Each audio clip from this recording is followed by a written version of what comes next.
പൊങ്കാലം കഴിഞ്ഞ എല്ലാരും വീടുകളിൽ പോയി കിടന്ന് ഉറങ്ങി. അവളാ എനിക്ക് എങ്ങനെ അറിയാം? കുറച്ച് പായസം കുടിക്കാന്നും പറഞ്ഞിരുന്നപ്പോഴാണ് അതേ ചാടിത്തുള്ളി പറഞ്ഞു.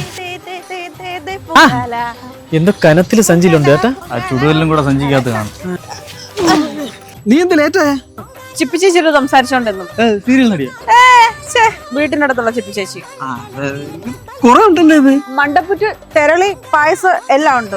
ഓതന്റിക് മണ്ടപ്പുറ്റ്. എനിക്ക് പണ്ടുള്ള ഡൗട്ടാണ്, എന്തുകൊണ്ട് ഈ മണ്ടപ്പുറ്റിന് മണ്ടപ്പുറ്റ് എന്ന് പേര് വന്നു?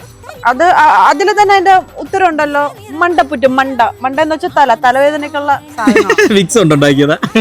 എന്റെ ആറ്റലമ്മേ, അവന് ശിക്ഷിക്കല്ലേ. അതുപോലെ തന്നെ തെരളിയപ്പത്തിന് എന്ത് ഈ തെരളിയപ്പം എന്ന് പേര്? എടാ അത് പള്ളും പിടിച്ച് പറയും. ഇക്കൊല്ലത്തെ സ്പെഷ്യൽ പൊങ്കാലായിരുന്നു എന്റേത്.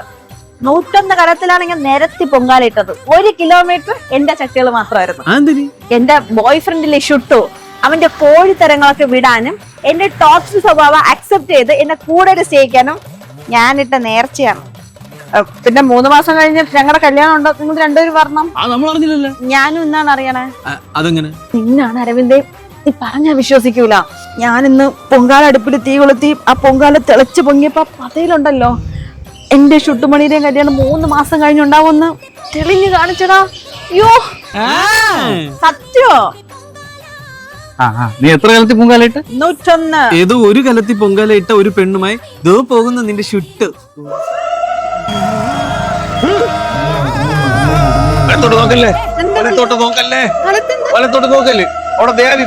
അവൻ പണ്ടാരടുപ്പിലാണെന്ന് തോന്നുന്നു പൊങ്കാല ഇട്ടത്. ഇവൾ ഒഴിഞ്ഞു പോയി.